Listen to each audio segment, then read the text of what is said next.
Salut tout le monde. Alors ce 1er août, j'étais l'invité de la médiasphère de LCI pour parler de 3 grands sujets. La crise à la SNCF avec les problèmes à la gare Montparnasse, la nationalisation des chantiers STX et puis le Venezuela. Cette émission a duré 1h20, c'était une émission spéciale, un peu vacances qui dure plus longtemps que d'habitude. Toute la première partie de l'émission est sur la SNCF et la deuxième partie de l'émission est sur STX et le Venezuela. Moi je vous recommande d'aller assez directement à cette deuxième partie de l'émission parce que la SNCF on en a parlé longtemps, c'était sur une base de communication etc. etc. Donc au bout d'un moment ça a fini par tourner en rond à mon sens. J'ai un petit peu essayé de parler de la privatisation du rail au niveau européen pour dire aussi qu'il fallait stopper cette privatisation du rail parce qu'elle est problématique et que voilà. Donc j'ai essayé de ramener de la politique dans ce sujet mais c'était très axé sur la communication et c'était assez difficile de ramener de la politique dans cette partie-là de l'émission. En revanche, dans la deuxième partie, c'était beaucoup plus facile. Donc voilà, moi, ma préférence va à la deuxième partie de cette émission et je vous l'indique en début de vidéo parce que comme c'est une vidéo qui dure longtemps, je préfère vous le dire au début pour que vous puissiez choisir le moment que vous voulez regarder. Voilà, je vous laisse regarder cette émission et je vous retrouve à la fin. Bienvenue si vous nous rejoignez dans la médiasphère sur LCI. Le bazar depuis dimanche à la gare Montparnasse. L'origine de la panne a été trouvée ce matin. Le trafic en tout cas reste lui perturbé. Et apparemment sur place les voyageurs sont très mal informés. Alors est-ce que la crise est mal gérée en pleine vacances d'été? Mais où est le patron de la SNCF, Guillaume Pépi, et nos politiques? Aux abonnés absents, encore un coup dur pour l'image de la SNCF. Eh bien on en parle avec mes invités en plateau. Arnaud Mercier, professeur en communication politique à l'université Paris 2 Assas. Antoine Léaumont, responsable de la communication numérique de Jean-Luc Mélenchon et fondateur de la chaîne YouTube Le Bon Sens. Nicolas Tenzer, président fondateur du CERAP. Et Eric Dioli, président de l'agence de communication Clé. Merci à tous les quatre d'être là. Allez, on va tout de suite justement aller à la gare Montparnasse. Laura Cambeau, vous êtes sur place. Comment ça se passe pour les voyageurs? Est-ce qu'ils sont bien informés? Les guichets sont ouverts? Est-ce que les gilets rouges sont là? Eh bien écoutez, la communication est peu fluide car les informations arrivent au compte-gouttes et il s'agit souvent de cas par cas. Par exemple, ce matin, je discutais avec une dame qui devait prendre un TGV à destination d'Agen. Son train n'était pas affiché.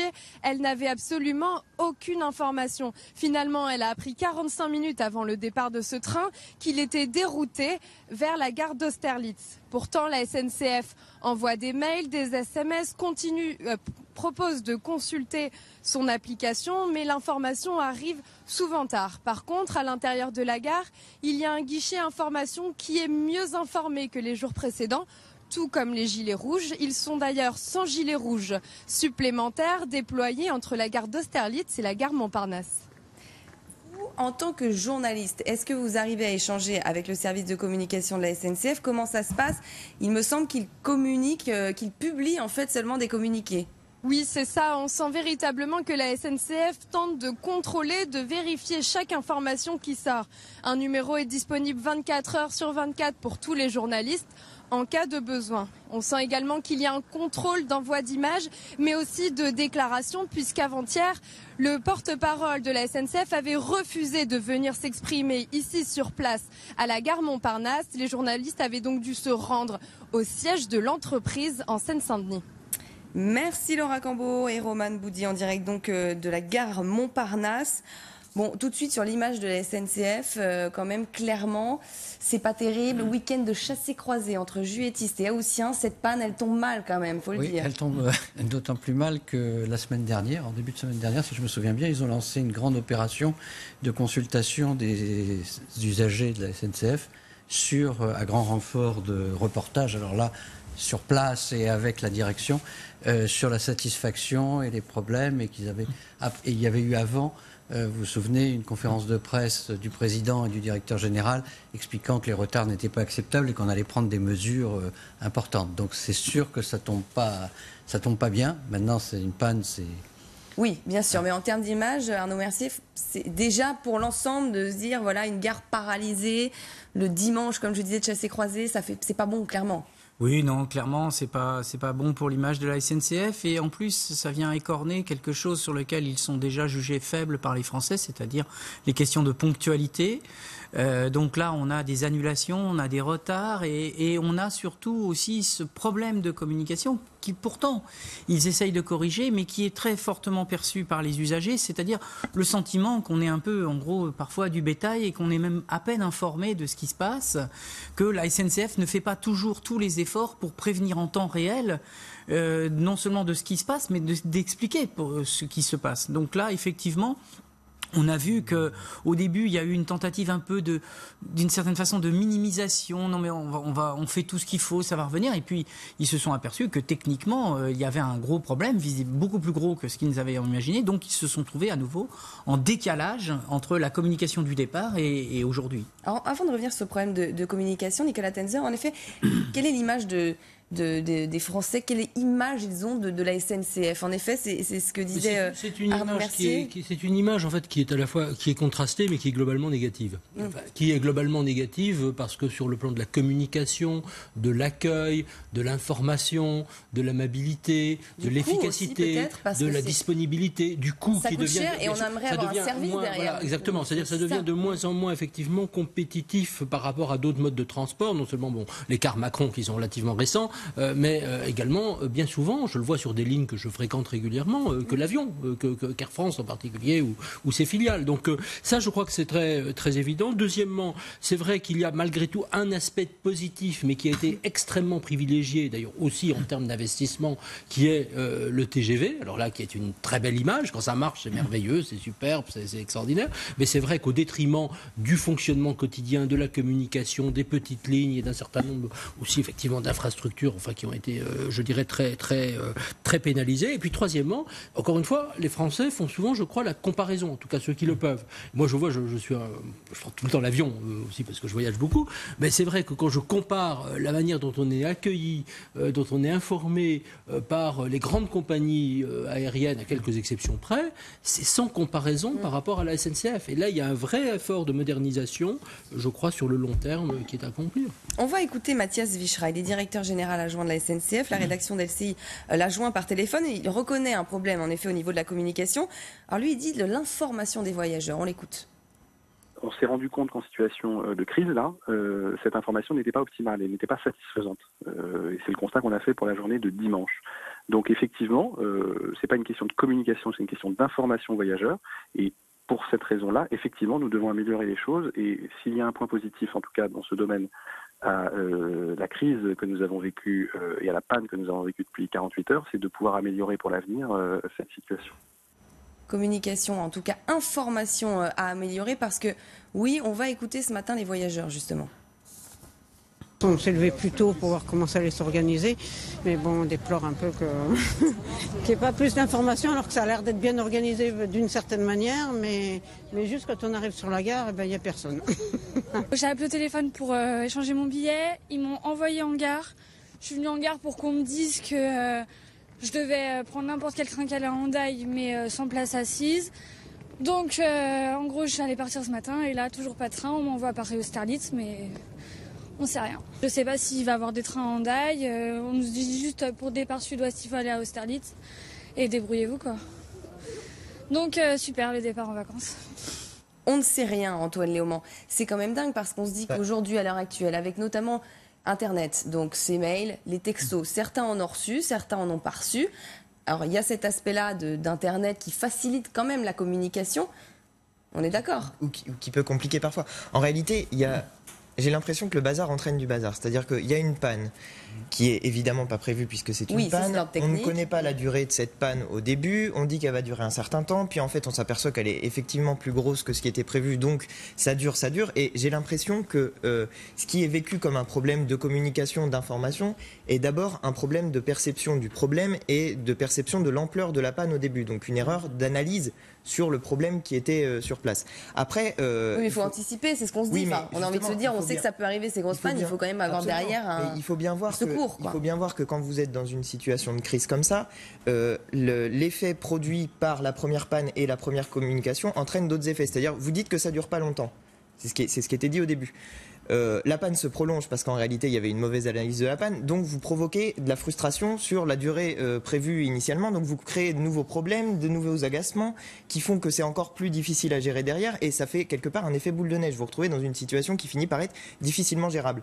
Donc effectivement, je pense que la SNCF est là confrontée à la gestion de multiples problèmes qui sont en plus multipliés à l'intérieur même de la crise en réalité, et qu'ils sont dans la situation où ils doivent à la fois gérer ceux qui ne sont pas encore arrivés en gare, qui savent pas trop dans quelle situation ils vont être, donc eux ils essaient de les gérer par internet, ceux qui arrivent en gare et qu'ils doivent rediriger quelque part, mais parfois comme c'est pas forcément les mêmes services qui gèrent la partie internet, la partie téléphone et la partie sur place, ils n'ont pas forcément toujours les mêmes informations, ni toujours à la même vitesse, donc c'est le cas de la dame qu'on voit qui a des informations contradictoires, mais en réalité, simplement pour revenir, vous parliez tout à l'heure de l'image de la SNCF. Moi, l'impression que j'ai, c'est que les Français sont quand même globalement satisfaits du service de train et du service public de la SNCF. Les impressions qu'on a sur les retards problématiques de la SNCF, si on les compare avec d'autres pays, en réalité, elles sont assez faibles. Il y a énormément de pays dans lesquels avoir un train qui a 10 ou 15 minutes de retard, finalement, c'est prévu je veux dire, à la limite, on prend son billet, on sait déjà qu'il va mais probablement est-ce que derrière, on est bon dans la communication qu'on en fait? Souvent, quand on prend le train, excusez-moi, quand il y a un problème, généralement, on voit aucun contrôleur dans le train qui ne contrôle pas les billets. Il y a une tendance peut-être un peu à fuir quand même à chaque problème. Là, il y a effectivement un problème de communication, mais moi, ce qui me dérange le plus, c'est qu'on parlait tout à l'heure du TGV. Le patron de la SNCF a décidé qu'on allait renommer les TGV 8 TGV ou je ne sais plus comment, et c'est une opération qui va coûter Inouï.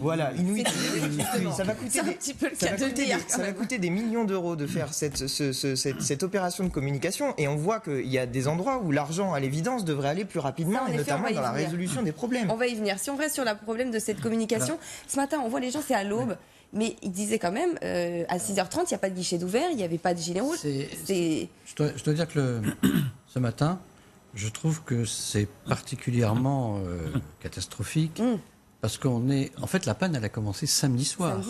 Samedi soir. Donc on est à J+3 du début de la panne. On comprend bien qu'ils aient besoin de ventiler des trains, certains à la gare d'Austerlitz, d'autres à la gare Saint-Lazare, etc. Comment se fait-il qu'ils ne soient pas capables d'avoir une information claire sur les trains qui sont à Austerlitz et ceux qui sont à Montparnasse? C'est quand même assez difficile à comprendre. Et qui alors, de temps en temps, il y a multitude de gilets rouges. J'entendais hier un témoignage qui disait enfin ils sont gentils mais ils n'en savent pas plus que nous. Bon, donc ça c'est un problème. Et puis le matin 6h30, personne, alors qu'il y a des trains qui sont censés partir. Donc là il y a quand même un problème d'organisation. Alors maintenant, je voudrais revenir sur ce qui a été dit. Moi je trouve que la SNCF a fait, paradoxalement, mais je vais quand même le dire, et notamment les collaborateurs de la SNCF ont fait énormément de progrès en temps normal. Hors crise, un gros problème, ça fait depuis les grandes grèves de 95 qu'ils essayent d'améliorer, de renforcer le service. Je trouve que les contrôleurs à bord, le personnel, de manière globale, est beaucoup plus. Et puis en plus, ils ont des moyens techniques qui permettent quand même un meilleur dialogue. Globalement, ça s'est plutôt amélioré. Mais effectivement, on voit le problème quand il y a une crise. Là, ça prend un aspect tellement massif, surtout un week-end de chassés-croisés, etc., que là, ça devient apparemment immaîtrisable et ingérable. Mais c'est sûr qu'il y a un vrai sujet. Et il a raison, le directeur général adjoint, c'est un problème d'information. C'est pas un problème de communication globale, c'est un problème d'information, tout simplement, de savoir à quelle heure, par quel train, de quelle gare. Oui, mais c'est quand même un problème de communication interne, puisque visiblement, il n'y a pas ce pouvoir de régulation à l'intérieur de l'ensemble SNCF pour faire en sorte que les différents services aient le même niveau d'information, etc. Donc il y a aussi des canaux de communication en interne qui fonctionnent plus ou moins bien, et peut-être aussi qu'on ne peut pas exclure qu'indépendamment de la SNCF, que ce soit d'une certaine façon un mal français, c'est-à-dire que fin juillet, c'est une période où beaucoup de gens sont en vacances, etc. Probablement que les services sont aussi en sous-effectif et que ça pose aussi des problèmes, même pour une institution comme la SNCF qui justement est là pour permettre aux gens de partir en vacances. Mais bon, mais là, je pense qu'il y a un problème de flexibilité aussi de l'organisation, c'est-à-dire que je vois effectivement d'autres compagnies qui, en cas de crise, parviennent très rapidement à mettre le paquet, à mobiliser, à appeler des gens, à les informer. Et là, je pense qu'il y a une sorte de lourdeur, effectivement, de cet appareil sur le plan de l'information, et là, je suis tout à fait d'accord sur cette analyse-là, et qui vient percuter, je crois, aussi la communication globale. C'est-à-dire, on se dit, comment cette entreprise-là, maintenant, va pouvoir à nouveau communiquer. Communiquer, alors ça a été dit, effectivement, avec des campagnes qui paraissaient assez absurdes et dispendieuses en termes de moyens sur le fameux oui, machin truc. Donc, j'ai oublié le nom, enfin, Inouï. Voilà, on oublie d'ailleurs la preuve que c'est raté. C'est raté. Il y a une tradition. Et puis effectivement, cette communication sur qu'attendez-vous de la SNCF, et derrière, qui aussi pose, et je pense qu'on pourra peut-être en parler tout à l'heure, aussi la question de la structure de la SNCF et de l'avenir du train. C'est-à-dire qu'est-ce qu'on décide de privilégier. Et ça, c'est quand même ça qui est derrière. Non, mais c'est aussi ça qui est derrière. C'est ça qu'est-ce qui est derrière. Il y a une tradition des campagnes malheureuses parce que, sans doute trop jeune pour vous en souvenir, mais en 96, ils avaient lancé une grande campagne Tout est possible, avec des affichages 4x4 tout le monde. Et c'est là, quelques jours après, ils avaient une grève qui a duré quand même assez, certain temps. Pour le coup, donc on disait tout est possible sauf faire rouler pour un le train. Coup, les grèves, ils ont pas de problème à les gérer. En règle générale, ils tapent sur les syndicats, ils disent c'est la faute des syndicats, c'est la faute des gens qui se mettent en grève. Et puis ils la gèrent, mais les usagers, ils en prennent pour leur grade à chaque fois. Parce mais que ils essayent de ceux qui sont baladés et puis qui n'ont pas leur train. Ils essayent de monter les usagers contre les travailleurs de la SNCF. C'est en général la technique qu'ils ont. On voit que quand ils ont un problème concret qui pose de gros problèmes qui ne sont pas dus aux salariés et dans lequel les salariés sont en train de travailler, ils ont du mal à gérer le problème. Mais en réalité... Mais en termes d'image, excusez-moi, juste une seconde. En termes d'image, les gens, ils perçoivent le train, la SNCF. Et quand il n'y a pas de service, alors que ce soit pour des raisons de panne, pour des raisons de dysfonctionnement grave de la machine ou pour des raisons de grève, les usagers ont parfois tendance à remettre tout cela, à tort ou à raison, je ne prononce pas sur le fond, sur le compte de cette entreprise-là. Comme le temps si long quand même finalement pour trouver l'origine de la panne, J+3, on se dit... Bon, quand même, c'est un problème donc sur la signalisation. En effet, on ne sait pas ce qu'il y a derrière, mais en termes d'image, est-ce que ça fait pas non plus un petit peu, ça donne un manque de réactivité, de professionnalisme finalement par rapport à la SNCF? J'ai l'impression. La vraie question. Pour les Français, en tout cas, l'image que ça peut donner. Ce temps long de dire J+3, quand même, on est en plein été, en pleines vacances. Oui, bien sûr. Enfin, mais une fois de plus, je pense que tout le monde a bien conscience que il y a des priorités. La priorité, c'est la sécurité des usagers. Donc, on est tout à fait prêt à accepter, n'importe quel citoyen est prêt à accepter l'idée qu'il ne faut pas faire rouler des trains sur un rail qui n'est pas sûr. Ça, c'est pas un problème.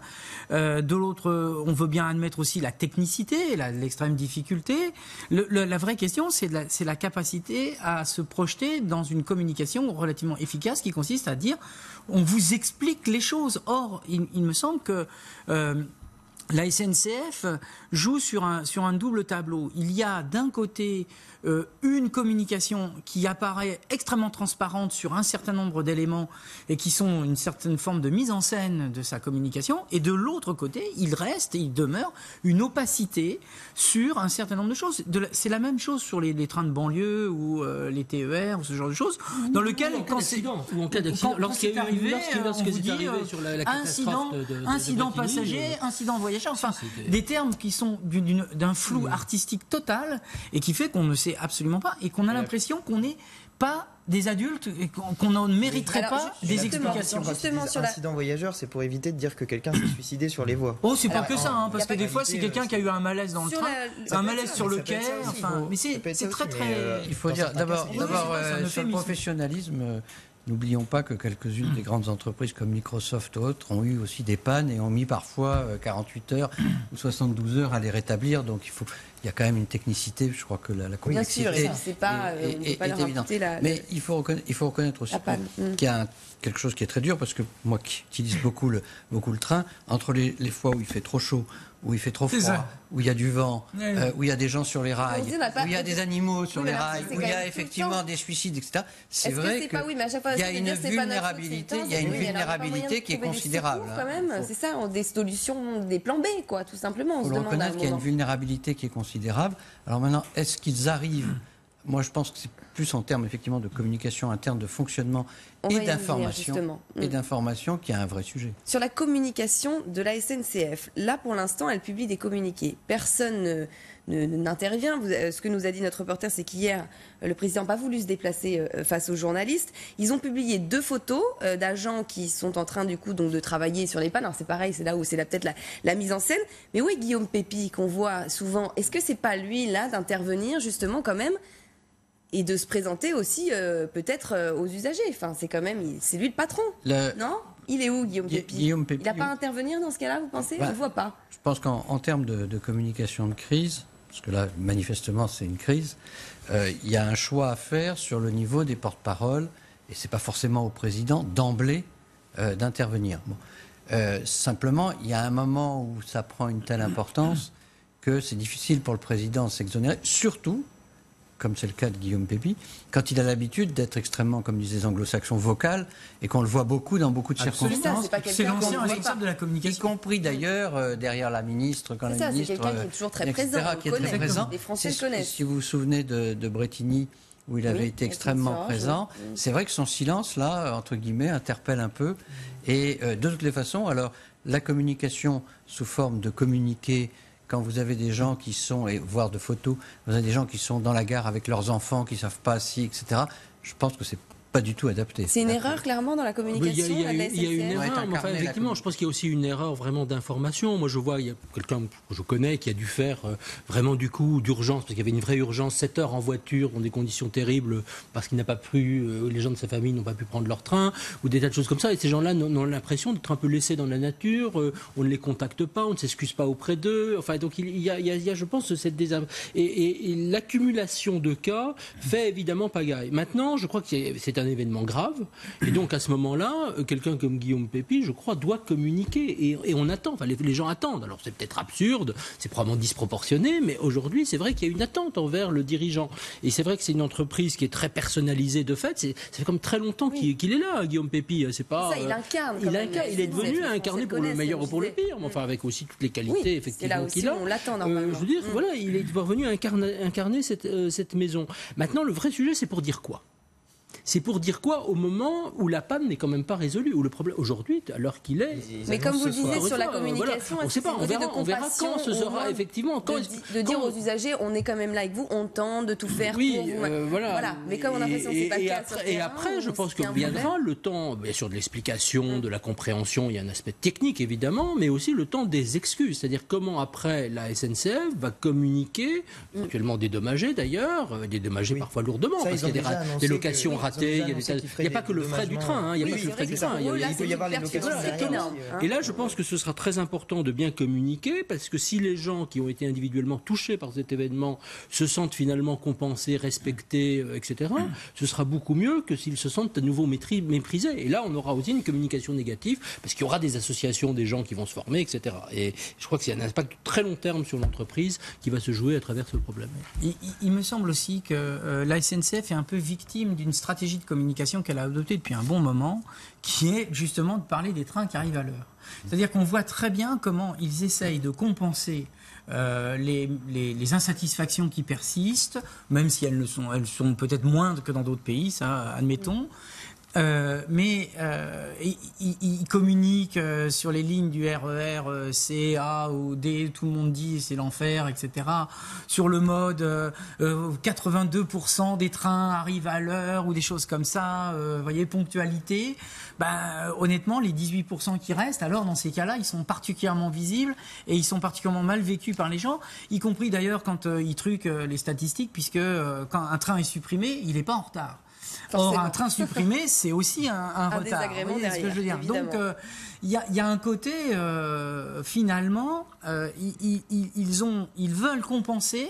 Et là, peut-être qu'ils sont victimes de ça, parce qu'on a vu le porte-parole dire « Non, mais il n'y a que... Alors, on a réussi à 6000 personnes, mais bon, il y en a 3500 seulement. » Vous voyez, c'était le côté... vous voyez, finalement, globalement, on en a quand même réussi à en sauver plus que... Mais pour les 3500 qui ne sont pas sauvés...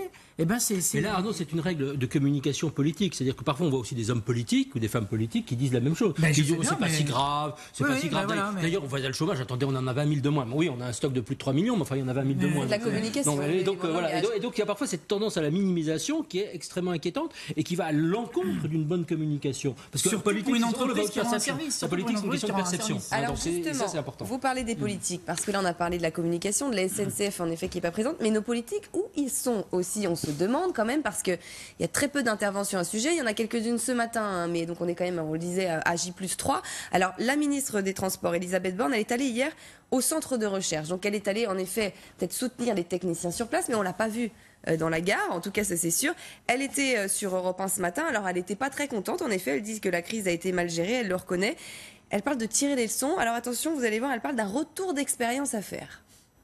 On aura certainement à faire un retour d'expérience, à la fois sur pourquoi on a mis aussi longtemps à trouver la panne, pourquoi on a mis aussi longtemps à la réparer, et c'est pas faute d'énergie dépensée par les équipes de la SNCF, et aussi pourquoi on a eu une situation aussi dégradée dimanche gare Montparnasse. Donc moi j'ai demandé un rapport aux 2 présidents de la SNCF pour la fin de la semaine, parce que je pense que cette situation n'est pas satisfaisante. Moi je m'en satisfais pas et il faut qu'on évite de recommencer des situations de ce type-là. Bon, ok, pas satisfaisant. Oui. Alors, Finalement, on attendait, alors sur la panne, elle en parle, bon, elle parle quand même aussi de cette pagaille, donc comment on en est arrivé là à Montparnasse. Pourquoi on a mis tant de temps à la réparer? C'est parce qu'on ne l'avait pas trouvée. Oui, là-dessus, au niveau technique, on est d'accord. Ça, la réponse est simple. Elle passe très peu de temps sur finalement la pagaille à Montparnasse. La pagaille à Montparnasse. Retour d'expérience, c'est un beau élément de langage. Ça, c'était des bons langages modernes, mais enfin, je trouve que le pire, c'est pas tellement dimanche d'ailleurs, puisque c'est vraiment la crise qui arrive, etc. C'est que ça dure lundi et mardi, en termes d'organisation. En termes d'organisation pour les voyageurs. On peut comprendre que dimanche, ils aient été surpris, qu'il y ait eu un peu de mal à s'organiser.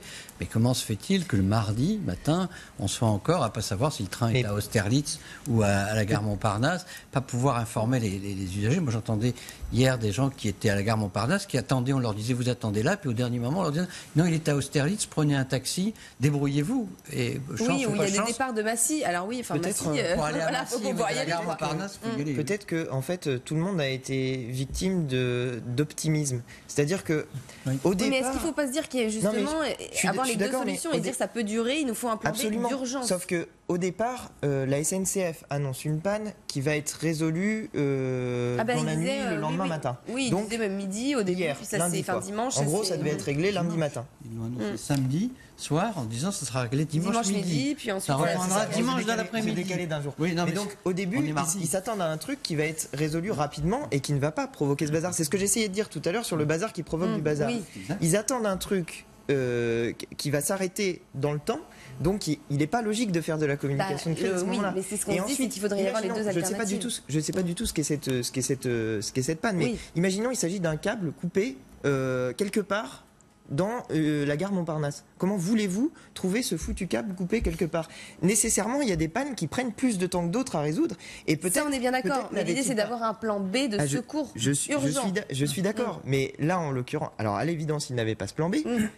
Mais c'est pas nouveau, ces grosses pannes. De fait, l'inaction, y compris de la ministre des Transports, enfin l'inaction, le manque de prise de parole de la ministre des Transports, est peut-être lui-même dû au fait qu'elle-même s'attendait à ce que ce soit résolu rapidement, puisque les informations qui étaient données par la SNCF elle-même étaient que ce serait résolu rapidement. Alors, je voudrais qu'on en vienne à un autre point qu'on a abordé tout à l'heure. Justement, elle en parle, la ministre des Transports, sur la modernité des TGV, les investissements qui ont été faits justement sur ces trains à grande vitesse. On l'écoute. Et la priorité aux lignes à grande vitesse s'est faite au détriment de la modernisation du réseau existant. C'est bien de faire des lignes à grande vitesse, de gagner du temps pour aller à Bordeaux ou à Rennes, mais si ensuite on est bloqué gare Montparnasse, on voit bien que ça ne va pas. Donc voilà, on revoit les priorités. Alors, même constat que fait le président de la Fédération des usagers. On l'écoute aussi, on en parle juste après. La SNCF est très forte pour la communication, c'est-à-dire faire sa pub, si vous voulez, quand elle lance de nouveaux produits ferroviaires et tout ce que vous voulez. En revanche, pour la formation des usagers, c'est le désastre jour après jour. Et nous avons donc ces mêmes situations en modèle réduit que Montparnasse, par exemple, ce matin. Sur le RERD, vous avez des problèmes de signalisation dans une gare, une panne d'un train dans une autre gare, et puis au total, une information à géométrie variable, on vous dit ça revient à 7 heures, ça revient à 8 heures, le trafic, etc. Donc ça, c'est quelque chose dont nous souffrons quotidiennement. Nicolas Tenzer, c'est une réalité finalement. Aussi bien Elisabeth Borne que Jean-Claude Delarue, effectivement, ont exprimé, je pense, une perception qui est commune, qui est certaine. Il y a eu un sous-investissement sur des lignes, effectivement, dites secondaires ou à petite vitesse ou à vitesse moyenne, ça c'est assez évident. Il y a eu un sous-investissement aussi sur un certain nombre de réseaux communs, globalement communs à la RATP et la SNCF, c'est-à-dire en gros les RER, avec des partages par d'ailleurs un peu compliqués entre les différentes zones. Maintenant, il y a aussi une réflexion probablement stratégique à avoir, publique. Quelle est la place du train aujourd'hui en France? Qu'est-ce qu'on attend? Qu'est-ce qu'on est prêt collectivement, ou les usagers, parce qu'il y a une répartition des coûts, sans être trop technique, entre la collectivité et les usagers, qu'est-ce qu'on est prêt à payer pour ces lignes et pour quelles lignes? Et je crois que ça, il faut le savoir. Aujourd'hui, il y a des défectuosités extrêmement graves sur le réseau. On le sait, il y a eu des enquêtes aussi en termes de sécurité qui montrent qu'il y a un vrai problème de maintenance et de sous-investissement et qui sont extrêmement, encore une fois, préoccupantes. Alors, qu'est-ce qu'on fait ? Et quel est le plan? Et là-dessus, je crois qu'on attend les politiques, on attend le gouvernement vraisemblablement, pour se dire quel est le plan globalement pour les transports en France, SNCF, autocars, avions, voitures, etc. Et je pense que ça sont des questions qu'il faut poser publiquement. Et ça ne risque pas de s'arranger si on continue avec la libéralisation du rail qui est prévue par les paquets ferroviaires européens. Moi, ce matin, l'opinion titrait en gros, crise à la SNCF, vivement le passage au privé. Ben non.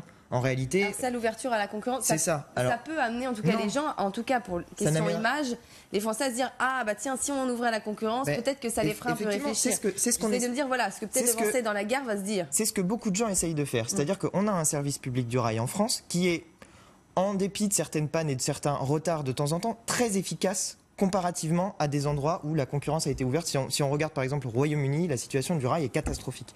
Et ce n'est pas aux États-Unis aussi. Et aux États-Unis aussi. Et c'est pas le privé qui va faire les investissements nécessaires pour améliorer le réseau ferroviaire, ni pour améliorer les conditions de transport.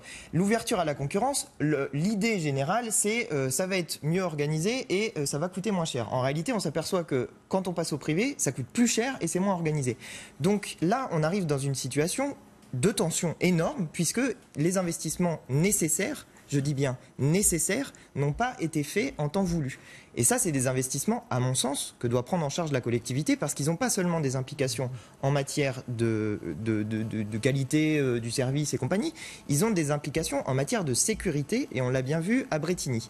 Donc, on arrive dans une période d'extrême tension où les infrastructures n'ont pas été renouvelées de manière assez efficace dans le temps et où l'Union européenne demande une privatisation du rail accentuée avec les paquets ferroviaires contre lesquels d'ailleurs nous nous sommes battus pendant toutes les années au Parlement européen avec Jean-Luc Mélenchon. C'est pas tout à fait le sujet, si vous me permettez, mais parce si, que en réalité, on y je m'exprime. Pardon, allez-y. Parce que en réalité, là, on est sur des problèmes de réseau. La privatisation, elle ne va pas concerner le réseau. On va pas, la Deutsche Bahn ne va pas venir faire un réseau ferroviaire en France. Elle va utiliser le réseau commun. Donc, d'une certaine manière, c'est vrai que la privatisation peut accroître, enfin, l'arrivée de concurrents, plus exactement, peut accroître. Non, mais je crois qu'il faut distinguer deux choses. Le fonctionnement du service de train, assuré par la SNCF, qui lui va être concurrencé par des opérateurs, commence d'ailleurs à être concurrencé par des opérateurs. Et là, effectivement, peut-être il y aura des gains ou pas de qualité de service. Et puis il y a l'état du réseau. Mais le réseau, ça sera le même pour tout le monde. Donc le problème d'investissement dans le réseau, c'est un problème collectif, comme le disait Nicolas Tenzer, et de choix pour savoir si on veut avoir un réseau sûr, sur quelle ligne, etc. Mauvais équilibre en termes d'investissement. Et qui paye et combien on est prêt collectivement à payer pour ça. Mais il me semble qu'on peut quand même dire qu'il y a eu de l'argent mis, n'est-ce pas, dans le réseau, puisque on a un réseau très performant de lignes à grande vitesse, qu'on vient encore de l'accroître avec la zone sud-ouest jusqu'à Bordeaux, etc. Donc il y a de l'argent. Hein, mais la question que ça va donner en tout cas et ça a été beaucoup utilisé aussi par la SNCF et aussi par les politiques depuis les édiles locaux des grandes villes de France jusque dans les différents gouvernements pour dire la France c'est la modernité, c'est le TGV, c'est la vitesse, c'est la performance technique, etc., etc. Bien. Et il y a eu cette stratégie qui a été menée, qui était un consensus entre l'institution SNCF et les politiques de droite et de gauche, pour des raisons que je viens d'évoquer, qui s'est faite parce que l'argent n'est pas non plus infini, au détriment des autres réseaux, effectivement, que sont les réseaux de type TER et donc, j'allais dire, les transports du quotidien, au sens le transport pendulaire qui vous amène du lieu de travail à... Et là, il me semble qu'il y a une prise de conscience. Même le président de la République, Emmanuel Macron, en a parlé en disant qu'effectivement, il faudrait désormais réinvestir plutôt sur ces réseaux, d'autant plus que ce type de réseau s'inscrit aussi dans une stratégie qui est une stratégie contre le réchauffement climatique, puisque tout ce qui peut faciliter le transport public et collectif du lieu de son domicile au lieu de travail, et autant de voitures en moins sur les routes. Donc il y a une cohérence économique et, j'allais dire, climatique, si je puis dire, ou climatologique, à se poser la question de savoir est-ce qu'il ne faudrait pas maintenant réinvestir sur ces réseaux. En l'occurrence, c'est dans un réseau commun que se situe la panne actuellement, puisque c'est sur l'arrivée sur la gare Montparnasse, c'est aussi bien du transport local, du transport moyen, et donc c'est y compris pour le TGV, la nécessité d'investir dans ces parties communes qui manifestement n'ont pas été suffisamment entretenues apparemment ou développées. Là, c'est quand même un coup dur pour l'image de la SNCF, on ne peut pas en dire autrement. Qu'est-ce qu'ils peuvent faire là un peu pour rattraper le coup, si j'ose dire ça? Il faut que le ministre se déplace, il faut que Guillaume Pépi se déplace. Il y a d'abord une première chose, c'est faire redémarrer les trains. Tout ce qui est réparer, faire redémarrer et bien mettre en évidence une action, et qui n'est pas qu'un coup de bluff, mais une vraie action de réparation à destination des usagers. Ça, c'est quand même le b.a.-ba. Mais en termes de communication, et de ne jamais donner le sentiment aux gens qu'on se satisfait d'un discours qui est un discours de type non mais c'est pas si mal, regardez, on a quand même faute, sur les 30 000 personnes qui devaient partir, on en a quand même fait partir 23 000, genre pour les 7 000 autres, voilà. Donc ça c'est quand même faire très attention à ne pas vouloir d'essayer de faire une communication positive qui serait perçue comme un camouflet vis-à-vis de ceux qui ont été vraiment dans la zone. Il y a deux règles de base dans la communication de crise. Pour sortir de la crise, à la sortie de la crise, il y a la gestion de la crise, bon ça c'est ce qu'on vit en ce moment, puis il y a la sortie de la crise. Et pour la sortie de la crise, il y a deux choses. Il y a d'une part réparer les conséquences immédiates, ça c'est les usagers qui ont été bloqués, et puis après il faut démontrer qu'on prend des mesures pour que ça ne se reproduise pas, pour qu'on essaye de faire en sorte que ça ne se reproduise pas. Un retour d'expérience. Oui, alors moi j'aime pas beaucoup cette expression, mais disons tout simplement qu'est-ce qui s'est passé et qu'est-ce qu'on fait. Tirer les leçons. Et probablement ne pas aussi, c'est une troisième leçon, si je puis me permettre, après une crise de ce genre-là, c'est ne pas surcommuniquer. Oui. Ne pas exagérer la communication, ne pas créer une sorte d'overdose, ne pas essayer de vendre des choses qui ne sont pas, de ne pas se lancer des fleurs en disant vous voyez tout ce qu'on a fait pour vous, garder plutôt un profil bas et une certaine modestie, je crois. Après viendra le temps, je crois, de la communication sur l'avenir de la SNCF et des transports, où là il faudra aussi se garder de sortes de mots magiques, d'innovation, de gadgets, comme on en a parlé tout à l'heure avec les oui-oui. Voilà, et je pense que ça c'est aussi très important. Au niveau des politiques, est-ce qu'ils doivent intervenir, clairement ? Qu'est-ce que vous voulez qu'ils fassent, les politiques ? Notamment aller rencontrer peut-être les usagers sur place ou non ? Honnêtement, la ministre des Transports va sur place. Qu'est-ce que ça va changer ?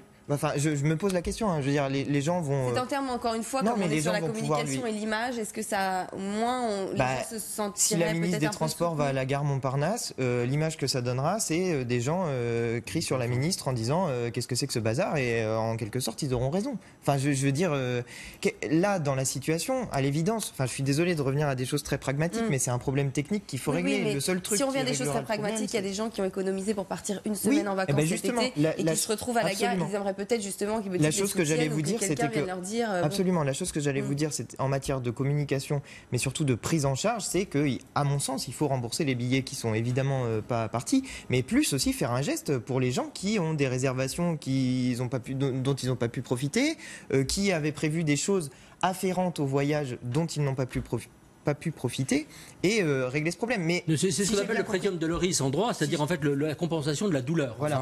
Si j'ai bien compris ce qu'a dit la SNCF jusqu'à présent, ils ont dit qu'ils feraient marcher leur service d'indemnisation de manière généreuse. Donc on espère que le service. Parce que ça veut dire parce que souvent c'est quand même des. En plus, espérons qu'il fonctionnera de manière généreuse parce qu'il y a plein de gens qui, pour le coup, voient leur début de vacances gâché. Généralement, des virements, il faut faire un formulaire sur Internet, c'est assez compliqué. Je suis d'accord pour avoir de temps en temps eu à faire rembourser des billets de train qui étaient pour le coup dus à un retard d'une demi-heure ou d'une heure. C'est des bons d'achat de consommation future. Mais c'est ça, en fait, on vous rembourse pour racheter un nouveau billet. Non, c'est pas vrai. S'il y a des problèmes. Ça dépend des tranches. Je vais vous le dire, j'ai regardé parce que dimanche j'étais dans le train justement qui allait à Montparnasse. Je ne suis jamais arrivée à Montparnasse, j'ai mis 2 heures pour arriver.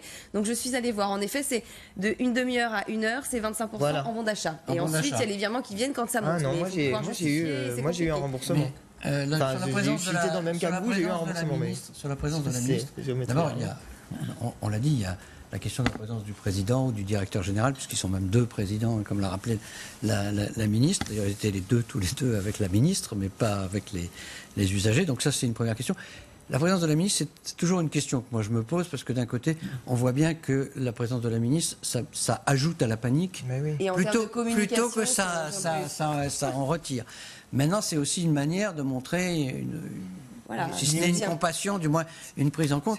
À tout le moins, elle aurait pu, je trouve, être dans ce qu'elle a dit ce matin, et je pense qu'elle aurait dû le faire avant, plus ferme dans « il appartiendra au président, puisque l'État est actionnaire, et en tant qu'actionnaire, de faire ceci et cela, et notamment d'aller au-delà de la générosité sur l'indemnisation, mais une juste indemnisation. À bon entendeur, en tout cas. C'est terminé pour cette émission. Merci à tous les 4 d'y avoir participé. Vous restez avec nous, l'information continue sur LCI. La médiasphère sur LCI, bienvenue si vous nous rejoignez. Les chantiers STX de Saint-Nazaire temporairement nationalisés. Le ministre de l'économie rencontré ce matin à Bercy les acteurs de la région Pays de Loire. Il se rendra ensuite à Rome cet après-midi pour négocier avec les Italiens. Alors, quelle image ça donne, cette intervention étatique? Quelle image renvoie-t-elle? L'État protecteur de l'industrie française, c'est le message en tout cas que veut peut-être envoyer Emmanuel Macron. Et puis Bruno Le Maire, bien sûr, l'activisme de Bruno Le Maire sur le terrain au premier plan, donc pour sauver les chantiers STX. On en parle avec mes invités en plateau. Et j'ai évidemment, si ça y est, les noms sont là. Arnaud Mercier, professeur en communication politique à l'Université Paris 2 d'Assas. Antoine Léaumont, responsable de la communication numérique de Jean-Luc Mélenchon et fondateur de la chaîne YouTube Le Bon Sens. Nicolas Tenzer, président fondateur du CERAP. Et Éric Gully, président de l'agence de communication Clé. Merci encore une fois à tous les 4 d'être là. On va tout de suite partir à Bercy. Je vous le disais, ce matin, le ministre de l'économie Bruno Le Maire rencontrait les différents acteurs donc de la région. Et Lucas Ajdela, notre journaliste, a rencontré Bruno Retailleau, président de la région Pays de Loire. Avec Bruno Retailleau, président de la région Pays de la Loire, président du groupe Les Républicains au Sénat. Bonjour. Bonjour. Vous êtes venu avec une délégation de chefs d'entreprise de votre région ici rencontrer Bruno Le Maire. Quel était le message que vous vouliez porter ? Il y a 2 messages. Le premier, c'est que pour nous, Fincantieri, depuis le départ, nous avons dit, ne doit pas avoir la majorité du capital. Pour nous, c'est un casus belli. Si le ministre, le président de la République, qui ont reçu mandat des Français pour protéger les intérêts des Français, veulent agir, ils doivent le faire dans ce cadre-là. Pour nous, ça serait un casus belli qu'il y ait au-dessus de 50% le capital pour Fincantieri. Deuxième élément, sur les 7000 salariés qui travaillent pour les chantiers navals, il y en a 2600 qui sont à Saint-Nazaire, dans le chantier naval, mais il y a les milliers d'autres, 4500, répartis dans les entreprises sous-traitantes, qui sont nos PME. Et le savoir-faire, pour construire les plus beaux paquebots du monde, est en même temps à Saint-Nazaire, dans le chantier, mais aussi dans ces entreprises. Et nous voulons donc que notre écosystème de sous-traitants, de PME, ne soit pas oublié. C'est la raison pour laquelle nous demandons à ce qu'ils puissent rentrer, de façon minoritaire, mais qu'ils puissent rentrer dans le tour de table au capital. Les Italiens disent que cette nationalisation temporaire ne respecte pas les règles européennes. Ils ne comprennent pas pourquoi ce qui ne posait pas problème avant avec des investisseurs coréens pose aujourd'hui problème avec des investisseurs italiens. Que vous leur répondez, vous ? C'est très très différent. Les Coréens étaient ce qu'on appelle des partenaires dormants. Et Fincantieri est le concurrent le plus redoutable de Saint-Nazaire. Et donc il nous faut des garanties pour que l'emploi soit préservé. Quand les amis italiens invoquent l'Europe, l'Europe a bon dos. En réalité, il s'agit d'absorber le concurrent français. Donc à nous, au président de la République, au ministre de l'économie, de préserver les intérêts français en termes d'emploi et en termes d'ancrage territorial avec tout cet écosystème de PME qui sont des sous-traitants. Bruno Le Maire a parlé d'une solution qu'il proposait aux Italiens de créer un géant de la construction navale à la fois civile et militaire. Est-ce que ça peut être une piste intéressante, y compris pour les chantiers de Saint-Nazaire ? Ça peut être une piste intéressante à condition que, notamment pour le militaire, ça ne se fasse pas au détriment des chantiers, des petits chantiers qui font du militaire aussi. Je pense aussi aux Bretons, mais en même temps à la Loire-Atlantique ou à la Vendée, où nous avons des chantiers qui travaillent pour le militaire. Donc pourquoi pas, mais pour l'instant, nous n'avons pas suffisamment d'informations sur cet aspect, sur cette dimension militaire. On a d'abord parlé des paquebots de croisière, c'est-à-dire de la branche civile, qui est l'essentiel, parce que les 14 paquebots à construire, c'est 12 milliards d'euros quand même sur les 10 prochaines années à Saint-Nazaire. Merci beaucoup Bruno Retailleau d'avoir répondu à nos questions. On avait compris qu'en tant que président de la région, vous surveillez de très près ce dossier des chantiers navals de STX. Merci beaucoup. Et donc Bruno Le Maire ira à Rome cet après-midi pour justement négocier avec nos amis italiens. Déjà, pour vous en tant que communicant, droit de préemption et non nationalisation temporaire, hein, c'est le terme qu'a utilisé Bruno Le Maire. Est-ce que ça veut dire quelque chose? C'est un élément de langage particulier? Oui, d'une certaine façon, au sens où le mot nationalisation est très connoté à gauche. Ça fait trop Montebourg, c'est ça que vous voulez dire il y a l'idée d'une forme de patriotisme économique, et oui, évidemment, de défense de l'intérêt supérieur de la France et de ses intérêts industriels. Mais le mot est sans doute un peu trop connoté aux yeux d'un Bruno Le Maire. Donc on invente une rhétorique effectivement pour euphémiser, mais de fait c'est bien ça qui est en jeu. Mais ça a du mal à parler aux gens, clairement. Enfin, je pense que certains Français, quand ils ont mais peu importe, parce que de toute façon les gens ont bien compris. D'ailleurs, les premiers sondages ont montré que c'était majoritairement accepté, et dans toutes les catégories idéologiques et partisanes. Donc peu importe finalement la rhétorique. On est dans l'image de... c'est pas une construction, je crois que ça correspond quand même à une réalité. Nationalisation, on pense à 1981, une loi avec une volonté politique.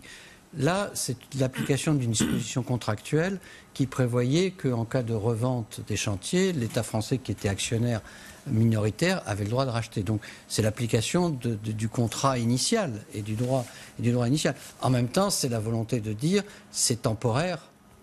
Et c'est un moyen pour laisser le temps de négocier et de trouver un tour de table qui soit plus favorable aux intérêts français. Je ne pense pas qu'il faille y voir effectivement une intention idéologique. Enfin, il y a peut-être un petit message politique, mais je pense que ce n'est pas une doctrine. Je veux dire, on ne peut pas dire que c'est une doctrine. D'abord, ça ne résume pas une politique industrielle, ça c'est évident. Ensuite, ce n'est pas quelque chose qui vaut à l'encontre ou à l'égard de l'ensemble des entreprises. C'est une solution temporaire qui est une réponse momentanée à un problème donné, qui est effectivement le risque de voir une grande entreprise italienne démembrer, ce qui était possible, ces chantiers navals, sachant que cette entreprise aussi a des liens extrêmement importants avec des entreprises chinoises.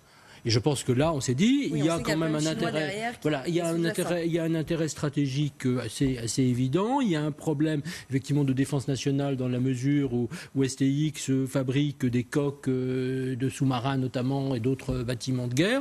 Bon, et donc il fallait agir. Maintenant, je crois qu'il ne faut pas du tout en tirer de conclusions, encore une fois, sur une politique globale du président de la République. Ah bon, c'est pas donner une image quand même aussi là pour le coup de l'État protecteur de l'industrie française? Moi, je suis bien content qu'ils aient fait ça parce que nous proposions la nationalisation des chantiers STX depuis 3 ans. Grosso modo, à partir du moment où ça a commencé à devenir problématique. Les chantiers STX, ils ont 10 ans de carnet de commandes rempli. Et Bruno Retailleau l'a dit dans l'extrait que vous avez passé, c'est 12 milliards d'euros. La nationalisation de STX, c'est... Enfin, ce qu'ils appellent la préemption, c'est 80 millions d'euros. Pourquoi, en France, on ne trouve pas un investisseur français pour investir dans ça, sachant le faible risque que représente cet investissement, étant donné qu'il s'agit d'investir pour ensuite avoir un carnet de commandes plein pour 10 ans. Vous vous rendez compte de ce que disait Bruno Retailleau? Il met le doigt sur quelque chose de très juste. Il dit Financieri, c'est le concurrent direct de STX. Pourquoi est-ce que les Italiens ont un intérêt à absorber STX? Justement pour ce carnet de commandes. C'est ça qu'ils veulent en réalité. Ils veulent pas spécialement préserver l'emploi sur place. Ils veulent le carnet de commandes. C'est ça qui les intéresse, c'est ça qu'ils veulent récupérer. Donc, en nationalisant ou en préemptant, et moi le mot m'intéresse puisqu'on parle de communication dans cette émission, le mot m'intéresse puisque nous proposons le droit de préemption des salariés sur leur entreprise qui pourrait être utile dans un certain nombre de cas quand les patrons justement s'en vont et que c'est des tribunaux de commerce qui tranchent parfois dans disons en prenant des décisions qui sont un petit peu étranges, notamment dans le cas d'Ecopla par exemple, pour prendre qu'un seul exemple. Bref, vous avez une situation où l'État se montre stratège pour protéger un carnet de commandes rempli et des emplois et un savoir-faire français et des infrastructures françaises. Ben, je suis désolé, l'État est parfaitement dans son rôle. C'est une bonne décision. Elle aurait dû intervenir avant pour ne pas nous laisser dans cette situation où maintenant, justement, les Italiens se retrouvent dans une situation où ils ont l'impression de s'être fait flouer, pour dire les choses clairement. Mais là, il y a une décision qui a été bonne. Et je pense qu'on n'est pas au bout de nos surprises, puisque cette nationalisation qui est dite temporaire, à mon avis, est appelée à durer si... il n'y a pas d'accord avec financier. Pourquoi on ne trouve pas plus d'investisseurs? Parce que 12 milliards, c'est le chiffre d'affaires. Le résultat net, il est très faible. C'est ça, ils étaient en malgré faillite il y a quelques années. Ils perdaient de l'argent. Maintenant, ils sont un bon carnet de commandes et ils ont fait de gros progrès. Ce qui n'était pas le cas il y a quelques années. Mais la concurrence, ils sont obligés de vendre à des prix tels qu'en réalité, ça dégage très peu de résultats. Et ça, c'est un vrai sujet.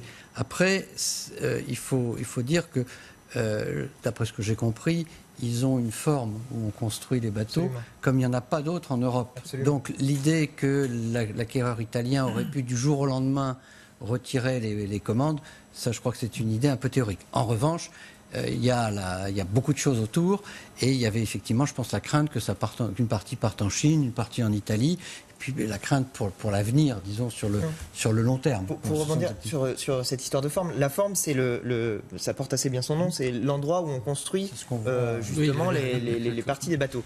Et ces formes-là permettent, c'est pour ça que la partie militaire est intéressante, elles permettent également de construire de l'industrie militaire. Là, il semble qu'il puisse y avoir aussi des convergences avec l'entreprise qui s'appelait avant DCNS, maintenant ça s'appelle Naval Group. Naval Group, il pourrait y avoir potentiellement des convergences entre cette entreprise et STX dans un certain nombre de domaines. Donc, à l'évidence, il y a des solutions qui peuvent être trouvées en France pour maintenir et l'emploi mais c'est ça aussi qui est le plus important, la capacité de production de ces navires. Est-ce qu'on veut demain que nos navires, j'entends militaires, y compris, soient fabriqués par les Chinois, les Italiens, les Allemands? C'est peut-être la question en effet que se pose Emmanuel Macron. On est désormais avec des fusils qui sont fabriqués par les Allemands. Enfin, je veux dire, on est en train... Sur la forme, qu'est-ce que ça renvoie comme image? Ça renvoie ça que l'État, en fait, il y a une volonté d'Emmanuel Macron de vouloir montrer que l'État français protège ses citoyens et l'industrie française. La protection, si je peux juste revenir une seconde sur cette question de protection. La protection, c'est quelque chose qui est très central au discours d'Emmanuel Macron. Il l'a dit 100 fois sur l'Europe. L'Europe doit protéger. L'Europe, mais alors la France dans l'Europe, une France forte. Avec Angela Merkel, le premier soir de la rencontre, il a dit qu'il faudra prendre des mesures contre un dumping inacceptable d'un certain nombre de pays. Donc cette idée de protection, elle est centrale dans le discours d'Emmanuel Macron. Et en même temps, là aussi, si j'ose dire, il peut être parfaitement libéral sur le plan économique, j'entends, sur un certain nombre d'autres dossiers. On le voit, effectivement, ça peut être discuté sur le code du travail. Et évidemment, il sait aussi que l'État ne peut pas protéger, ne peut pas prendre en charge, ne peut pas régenter l'ensemble des entreprises françaises. Il y a une vie naturelle avec des achats, avec des ventes dans le tissu économique et industriel français. Parce que c'est des choses considérées, je pense, même quand il était ministre de l'économie. Il est intervenu à plusieurs reprises, par exemple par rapport à Renault notamment. Et Dailymotion notamment. Dailymotion, quand il est arrivé à Bercy, on considérait que l'État avait un rôle à jouer.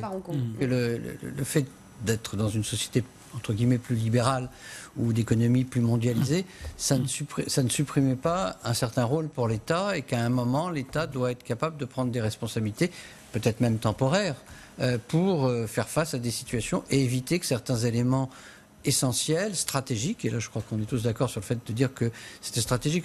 On passait il y a quelques jours une déclaration de Sarkozy qui était venu au chantier, il avait dit l'aérien, le ferroviaire, l'automobile et le naval, ça fait partie de l'industrie stratégique et un pays ne peut pas être un grand pays sans avoir ses capacités. Sarkozy qui avait fait une nationalisation partielle d'Alstom quand il était... Dont les chantiers. Est-ce que là, je crois qu'il y a un relatif consensus politique autour de l'idée que face à une mondialisation, on ne peut pas jouer la carte de la naïveté industrielle totale nationale qui consisterait à dire grand Dieu, on laisse ça aux quatre vents et puis achète qui peut n'importe quel actionnaire. Et je crois que tout le monde a bien conscience, au niveau des politiques comme au niveau des citoyens, que la France n'a pas de raison d'être plus bête que les autres, puisque les Chinois, les Américains et d'autres font aussi leur forme de protectionnisme, ont aussi leur forme de patriotisme économique. Et donc, il y a l'idée que la France n'a pas de raison d'être plus naïve, plus bête que tout le monde, et donc qu'elle a à définir un certain nombre d'industries ou de secteurs ou d'entreprises qui sont jugées effectivement stratégiques pour telle et telle raison. Après, on peut discuter. Je crois qu'il peut y avoir débat là, par contre, politique sur quel secteur est stratégique ou pas, quelle entreprise l'est ou pas. Mais l'idée même qu'il existerait un certain nombre de domaines de secteurs liés par exemple à la sécurité et autres qui seraient stratégiques et qui nécessiteraient que l'État intervienne, ça je pense que ça fait consensus. Sur l'image, est-ce que ça casse quand même le côté ultralibéral d'Emmanuel Macron ? Non mais vous vous rendez compte de la situation ? Emmanuel Macron s'est fait élire sur une ligne très libérale. Oui. À l'Assemblée nationale, alors évidemment, ce n'est pas quelque chose qu'il assume publiquement. On en parlait dans une précédente émission où j'étais venu à la Médiasphère, sur la communication un peu différenciée d'Emmanuel Macron entre ce qu'il va montrer. Alors, il se montre beaucoup sur la scène internationale, il se montre beaucoup sur les Jeux Olympiques, voilà. Et en réalité, ce qui se passait dans le même temps à l'Assemblée nationale, c'était le passage en force des ordonnances pour le Code du travail. Donc, d'un côté, il a une vision extrêmement libérale et pas du tout pour le coup protectrice du Code du travail et même très largement dangereuse pour les salariés du Code du travail, puisqu'il veut y compris fusionner les différents comités d'entreprise et notamment les comités de sécurité et d'hygiène qui ont un rôle de préservation de la santé des salariés. Donc sur le Code du travail, il a une vision totalement libérale et là on voit et en même temps il se retrouve pris dans une situation où soit il laisse faire. Et à ce moment-là, c'est la mondialisation heureuse des Italiens qui nous prennent nos chantiers et puis voilà, on les laisse filer. Soit il intervient et ça lui permet de faire, honnêtement, disons-le, à bon compte, un rééquilibrage de cette espèce d'image de centriste vague qu'il avait essayé de mettre en place pendant la campagne présidentielle. Mais je signale qu'il était déjà ministre de l'économie quand les problèmes à STX ont commencé. Je veux dire, Monsieur Macron, il y a 3 ans, était dans la situation dans laquelle est Bruno Le Maire aujourd'hui. Donc, alors la décision. Tout à fait, parce qu'il y a eu, c'était une procédure judiciaire en Corée qui est liée à la faillite de l'actionnaire principal, et c'est le tribunal a fait des appels à candidature, et les seuls qui se sont présentés et qui ont été retenus, c'est les Italiens, et c'est à partir de là que joue le droit de préemption, et ça c'est plus récent. Maintenant, sur le Code du travail, moi je voudrais rassurer mon voisin. On peut réformer et alléger le Code du travail sans tomber dans le libéralisme le plus échevelé, compte tenu de la taille et du volume de ce qu'est actuellement le Code du travail. Ça, c'est un autre débat, on ne va pas aller là-dessus, je vous le dis tout de suite. Ça, c'est un autre débat. On revient sur la nationalisation. Vous avez parlé du Code du travail, il en a parlé, maintenant ça suffit. Sur le Code du travail, son épaisseur est en grande partie due au fait qu'il y a des dérogations au Code du travail qui sont ajoutées au fur et à mesure dedans. On vous réinvitera pour une autre émission sur la loi travail. Le Code du travail a plus grossi sous des gouvernements libéraux que sous des gouvernements non libéraux. Cette décision d'Astix, vous l'avez dit, elle fait quand même l'unanimité dans la classe politique. Mais, en tout cas, l'opposition reproche un manque de cohérence. Justement, on les écoute. On a besoin de ces savoir-faire, on a besoin de cette haute technicité, et ça n'existe pas aujourd'hui en France. On a une vision à court terme qui fait que d'un côté on nationalise temporairement, de l'autre on va développer des privatisations, et donc il y a absolument aucune vision cohérente. Bien évidemment, pour nous c'est une bonne décision. Parce qu'il fallait le faire, ça fait déjà longtemps que nous portions l'idée qu'il fallait absolument nationaliser STX. On ne peut pas se séparer d'un secteur aussi stratégique. Et d'ailleurs, nous trouvons que cette décision fait la démonstration des turpitudes du gouvernement. Puisque au moment où il prend la décision de nationaliser STX, c'est-à-dire plutôt quelque chose qui est sur nos positions politiques et économiques, c'est dans le même temps qu'il défend une loi travail puissance 10 qui prône justement le libéralisme économique.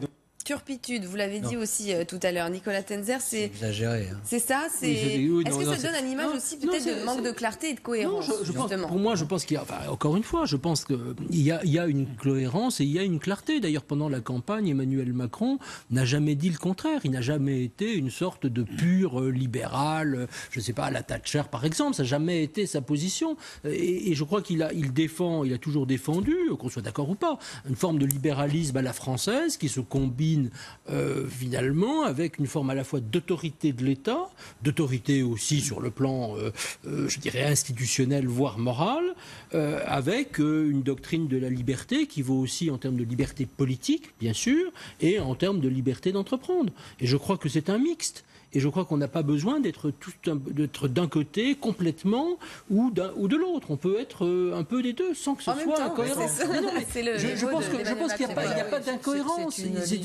un équilibre. Non. On peut très bien vouloir...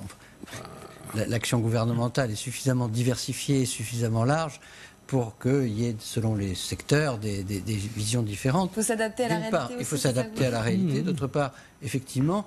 il n'a pas été élu en disant avec un programme de privatisation comparable à ce qu'on avait connu par exemple en 86 ou en 93 où on arrivait avec une volonté de privatiser, de libéraliser.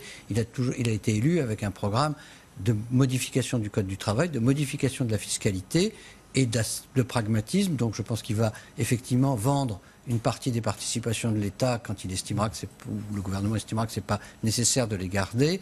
Et puis d'autre part, il peut être amené à nationaliser ou à exercer un droit de préemption sur d'autres en fonction des intérêts stratégiques. Je crois que ce qui est important, c'est qu'il démontre que l'État agit, que l'État ne reste pas inerte et s'adapte aux circonstances et aux besoins. Je crois que les véritables contradictions, elle est plutôt sur la question européenne. D'ailleurs, on voit que Bruno Le Maire vient en Italie avec l'idée d'essayer de leur vendre que non, mais il y a une sortie par le haut possible, créer un grand groupe européen de naval et de la défense, etc.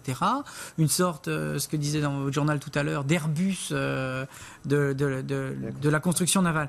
Là, je pense que la contradiction est beaucoup plus forte parce que là, pour le coup, il a été clairement élu sur l'idée de l'Union européenne, sur l'approfondissement, etc.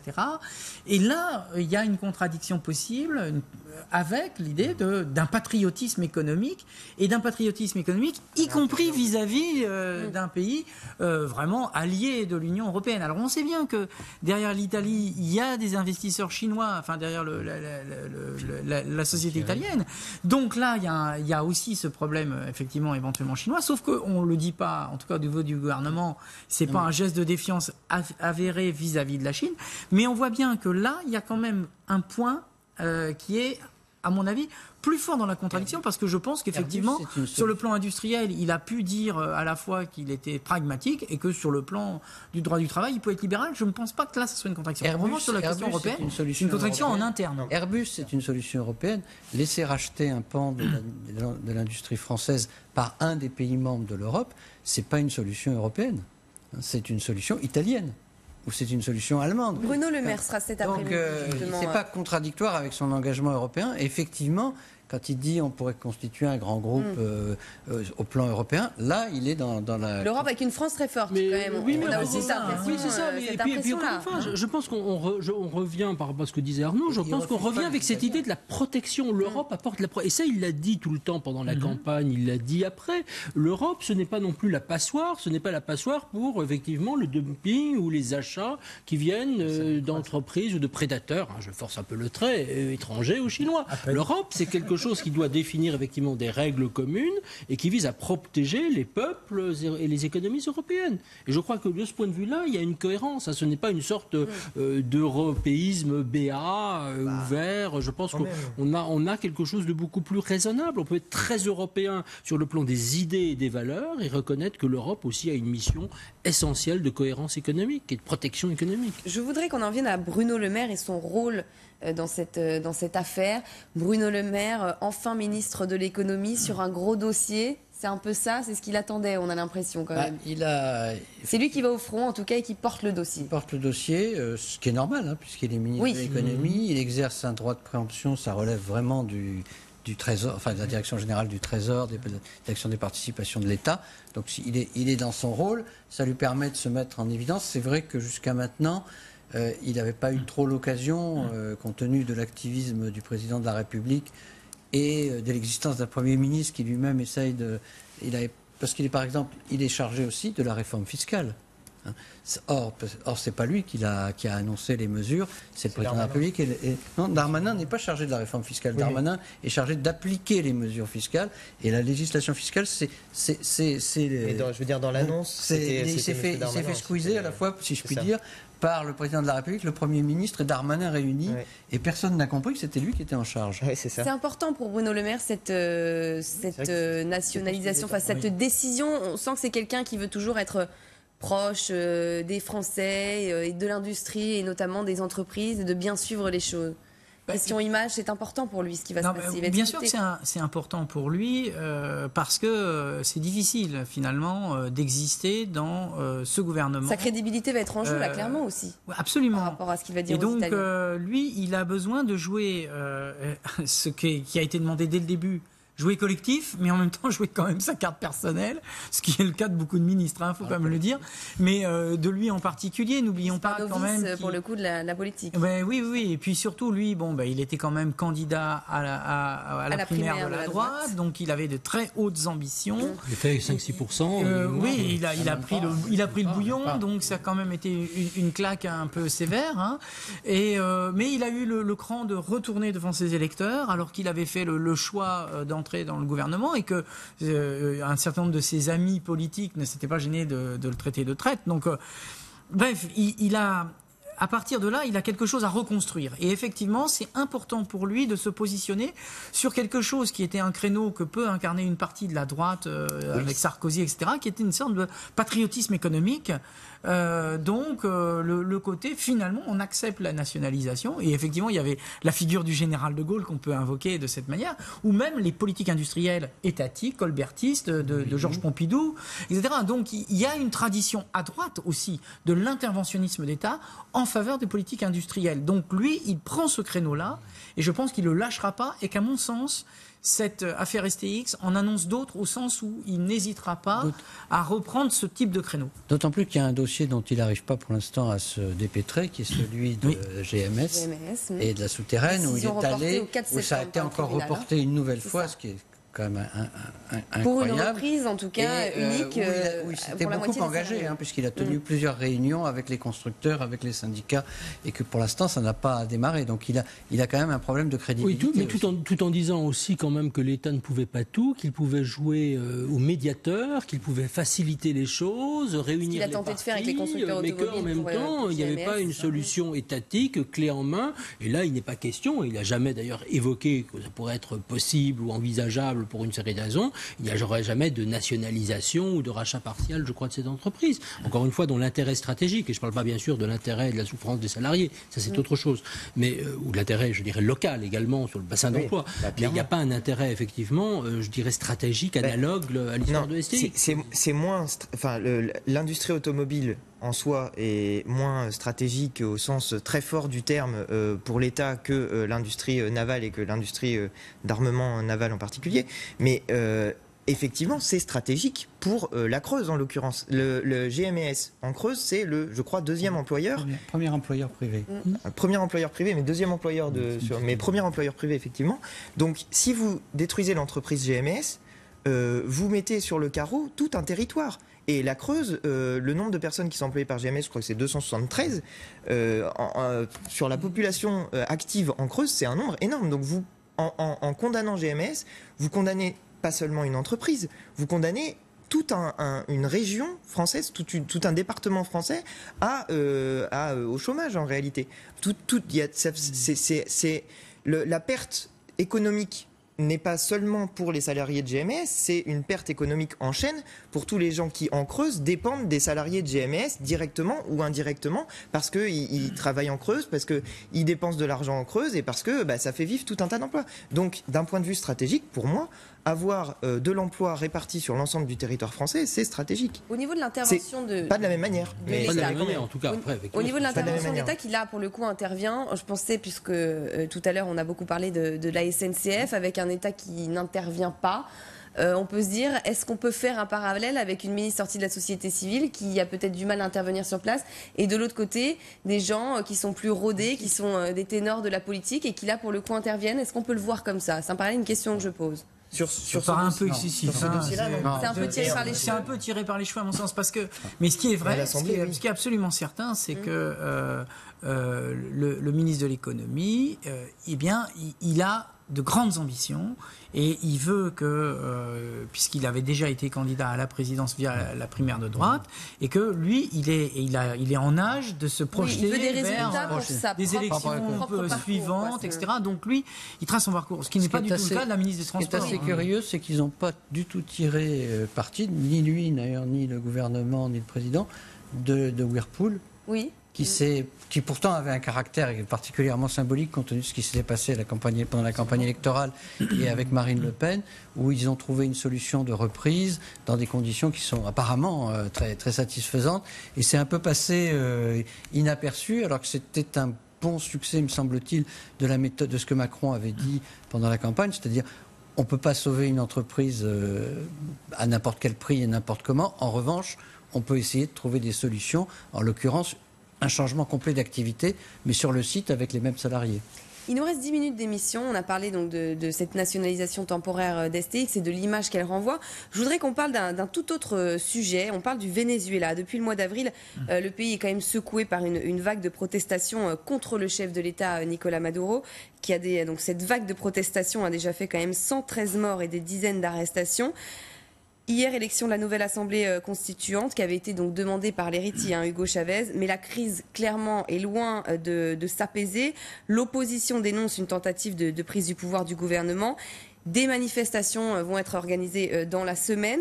Je voudrais qu'on s'arrête sur ce qu'en pense notamment la France. Alors la communauté internationale pointe beaucoup du doigt Nicolás Maduro, mais ce qui était intéressant chez nous, c'est le Parti communiste et la France insoumise. La Parti communiste a publié un communiqué que vous voyez à l'antenne, communiqué où ils expliquent que les Vénézuéliens ont pu se rendre aux urnes malgré un climat de violence accru par l'opposition au président Nicolás Maduro. Le Parti communiste français qui appelle le gouvernement à agir fermement en ce sens, plutôt que d'emboîter le pas à un président Trump qui multiplie ces jours-ci les déclarations et décisions agressives. Qu'est-ce qui se passe? Est-ce que là, on a une position ambiguë du Parti communiste et de la France insoumise? Elle n'est même pas ambiguë. Antoine Léaumont. Mais pourquoi vous dites du Parti communiste et de la France insoumise? Là, vous avez une position du Parti communiste. Après, sur le Venezuela... Parce qu'on va écouter ensuite la France insoumise. Alors, je veux bien écouter la France insoumise. On va écouter les députés de la France insoumise à ce sujet. La France insoumise en pense. Ça n'a jamais été un modèle. Oui, aujourd'hui, il y a des problèmes au Venezuela. Les choses se passent beaucoup moins bien que nous souhaiterions, ça c'est vrai, mais les choses se passent aussi moins mal que ce que vous dites, ce que vous répercutez. Ça ne change pas le fait qu'à un moment donné, la question de la constituante a été portée dans ce pays et a pu résoudre un certain nombre de problèmes. Je ne dis pas que je fais de ce que fait Nicolás Maduro un modèle, mais je dis que là-bas se passe une confrontation, y compris par rapport aux États-Unis d'Amérique avec Trump qui veut remettre en question ce régime, et je dis, voilà, c'est plus compliqué qu'on ne le dit.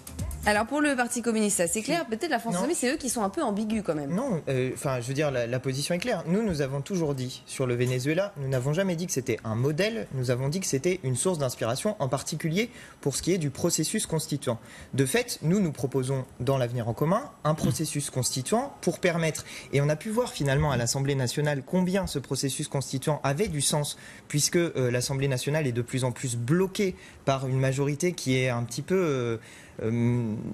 qui a des difficultés à se mettre en place, qui vote contre des articles pour lesquels elle est, qui... mais là vous parlez de la France, vous ne parlez pas du Venezuela. Je parle de l'ensemble des choses. Donc nous avons toujours dit que le processus constituant était une source d'inspiration et en France, nous aspirons à une 6e République qui redonne du pouvoir au peuple. Sur ce point-là, aucun problème, je veux dire, à dire qu'il y a un petit peu quand même, parce que Éric Coquerel dit quand même, les médias vous en faites un peu trop. 130 morts, encore 2 arrestations ce matin des oppositions, le maire de Caracas. 113, je veux juste... Mais quand même, ça reste que ce soit 113 ou 130, il y a 113 personnes qui sont mortes, même 1000 personnes. Pour venir sur le fond de ce dossier, il y a effectivement une situation extrêmement tendue au Venezuela qui conduit à la mort de plusieurs personnes. J'ai lu ce matin un article du Point qui disait qu'il y a des affrontements à coups de balles en caoutchouc et de lacrymo contre jet de pierre et cocktail Molotov. C'est-à-dire que d'un côté, vous avez la police qui balance des flashballs et des lacrymos, et de l'autre côté, ils reçoivent quoi ? Des jets de pierre et des cocktails Molotov. Quand, en France, il y avait des manifestations contre la loi travail, le 20h de France 2 s'ouvrait sur les jets de pierre sur l'hôpital Necker. Pourquoi est-ce que là, c'est spécifiquement centré systématiquement sur... Vous voyez dans les images que vous montrez en ce moment même sur les écrans, on voit absolument que les attaques... Donc ce que vous dites que les images sont modifiées, qu'on utilise en tout cas les images d'une certaine façon. Je ne dis pas que les images sont modifiées, je dis effectivement que les images sont utilisées d'une certaine façon et dans un certain angle. Là, vous voyez des gens qui jettent des pierres sur quoi ? Sur des policiers. C'est l'opposition qui jette des pierres sur les policiers. C'est l'opposition qui jette des cocktails Molotov sur les policiers. C'est pas l'inverse. C'est pas les policiers qui jettent des pierres. Donc là, vous dites qu'il y a vraiment le camp des gentils et des méchants. Non, je ne dis pas qu'il y a les gentils et les méchants. Je dis que c'est plus compliqué que les images de violence qui sont montrées. Moi, j'ai vu des images du Venezuela, du processus constituant, parce que figurez-vous qu'il y a des gens que je connais qui sont au Venezuela et qui sont allés au Venezuela pour observer ce processus constituant. Les images qu'on a vues, en voilà d'autres. Vous voyez que finalement, vous avez d'autres images. Les images qu'on a vues, c'est aussi les images de longues files d'attente pour aller voter pour cette assemblée constituante. Et dans les violences... Et dans les 41%, c'est toujours plus que ce qu'a recueilli l'opposition lors des derniers suffrages. Ils ont reçu. Oui, mais c'est bien qu'il y a quand même un problème. Attendez, laissez-moi aller jusqu'au bout. Ils ont reçu. Non, mais je voudrais aller jusqu'au bout puisque c'est la France insoumise qui est critiquée pour sa soi-disant ambiguïté. Donc j'essaie de mettre les choses parfaitement au point puisque je suis pris à partie en tant que membre de la France insoumise. Le processus constituant a recueilli 8,2 millions de voix. C'est 1,2 million de plus que ce qu'a recueilli l'opposition aux dernières élections. L'opposition au Venezuela avait appelé à boycotter ce processus constituant. Donc, il y a eu de fait un soutien populaire, qu'on le veuille ou non. Je veux dire, ce sont des chiffres stables. Ce que j'entends, c'est qu'il ne faut pas une position claire, justement. Constituant. Mais écoutez, qu'est-ce qui n'est pas clair dans ce que je dis ? Je veux simplement qu'une chose soit dite ici, c'est que de fait, il y a des processus de déstabilisation du Venezuela qui viennent de l'extérieur. Donc la France insoumise soutient Nicolas Maduro au Venezuela ? Écoutez, pourquoi il y a les camps des gentils, camps des méchants, l'opposition, la police tape sur le... Si je vous dis que... si je vous demande quelle est votre position sur la guerre au Yémen, est-ce que vous allez me dire que vous soutenez l'Arabie Saoudite ? Parce que vous en parlez jamais ? Parce que vous ne dites rien sur l'Arabie Saoudite et que... On va dire sur l'image... Mais je pense qu'il faut juste... Non, mais attendez, intervenir aussi. Allez-y. Oui, non, je crois que Nicolas... Non, allez-y, écoutez, non, moi je crois qu'il faut essayer de repartir à la situation du Venezuela telle qu'elle est. Alors ce serait tout un débat qu'on pourrait avoir, qui est quand même un régime, qui est une dictature d'oppression, avec un peuple qui vit dans des situations de misère pour une grande partie, une élite qui est une élite au pouvoir, qui est une élite largement corrompue et très largement, je dirais, qui se sert en quelque sorte sur la bête et qui entraîne, mais ça on pourra revenir sur tout l'ensemble des documents. Je vais pas vous les montrer à l'écran. Et en plus, dans une situation où vous avez effectivement dans les prisons du régime, vous avez un certain nombre, regardez l'enquête de Libération qui est parue hier, un certain nombre de tortures qui ont été exercées. Donc vous avez un régime qui n'est effectivement sur le plan des libertés, sur le plan des libertés fondamentales, n'est pas du tout un régime favorable aux droits de l'homme. Et donc vous avez dans ce moment-là, c'est l'attaque à Trump qui est derrière une insurrection. Et vous avez effectivement une insurrection qui se fait 20, qui existe presque 20 ans qu'il y a le régime de Chavez. Et je ne sais pas, je ne juge pas, simplement quand on voit les queues dans les magasins, c'est un échec total. Il faut quand même le dire, économiquement et socialement, c'est un échec total puisqu'ils font la queue pour se nourrir. Et ça rappelle, pardonnez-moi, ça rappelle ce qu'on voyait en Europe de l'Est à une époque où on nous prétendait que c'était le bonheur le plus absolu et la construction de la démocratie. C'est un échec. C'est un pays qui a des richesses, c'est un pays qui a tous les éléments pour réussir. Il s'est appauvri au cours de ce régime. Et c'est une tentative de ce régime pour essayer de se maintenir après avoir perdu la majorité à des élections législatives, malgré toutes les difficultés des scrutins. Et le dernier point que je voudrais souligner quand même, c'est que je trouve intéressant de voir qu'on souligne comme une grande victoire la participation de 41%. La participation, ça ne veut pas dire qu'ils ont tous voté pour, ça veut dire simplement qu'ils ont participé. Mais de 41%.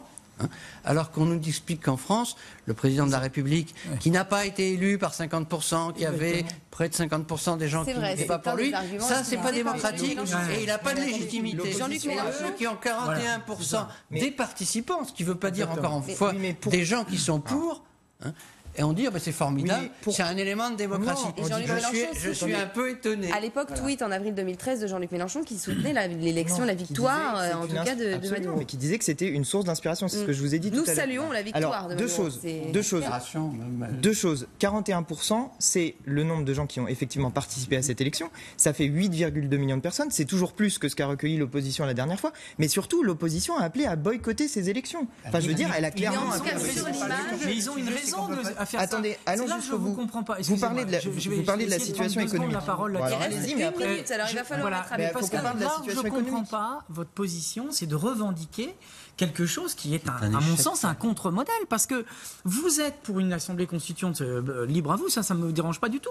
Mais c'est dans le cadre de nous organisons une élection législative et cette législative est annoncée comme étant une constituante. Là, en l'occurrence, il y a eu des élections législatives il n'y a pas si longtemps. Le régime a perdu ces élections et la solution de la constituante est perçue comme un outil démocratique contre la démocratie, puisque c'est une manière d'essayer de récupérer le pouvoir qu'il a perdu dans une élection législative qui était ouverte et démocratique. Ce qui prouve que le régime n'est pas totalement non plus une dictature. Donc, d'un coup, c'est plus une dictature. Mais moi, j'ai jamais. D'ailleurs, c'était une dictature sanguinaire. Mais attendez, moi, j'ai jamais dit ça. Je dis, ce n'est pas totalement une dictature. Mais simplement, je ne comprends pas que vous utilisiez le modèle de la constituante vénézuélienne parce qu'à mon avis, ça vous dessert. En tout cas, sur la position, il y a bien une différence entre la communauté internationale et la position de la France insoumise, de l'extrême gauche. Je ne veux pas répondre à cette question, je veux répondre sur la situation économique. Il y a eu un effondrement du cours du pétrole et l'essentiel de l'économie vénézuélienne repose sur ça. Pourquoi est-ce qu'on s'en prend au Venezuela d'une manière bien plus accentuée que bien d'autres pays? Parce que le Venezuela est un pays qui a essayé de redistribuer la rente pétrolière. Oui, qu'il n'y soit pas parfaitement arrivé, c'est une question qui se pose en effet. Mais leur dire ça et parler de la situation économique sans prendre en compte le fait que le pétrole s'est largement effondré, je suis désolé, c'est faire de la mauvaise information. On en reparlera dans une prochaine émission. Voilà, comme toujours, j'espère que cette émission vous a plu, que c'était intéressant. N'hésitez pas à me dire ce que vous en avez pensé dans les commentaires. Et puis si vous avez trouvé ça convaincant, n'hésitez pas à partager cette vidéo, à mettre des pouces bleus et à vous abonner à ma chaîne, ça se passe quelque part par ici. En attendant, je vous dis à très bientôt pour de nouvelles vidéos. Allez, salut!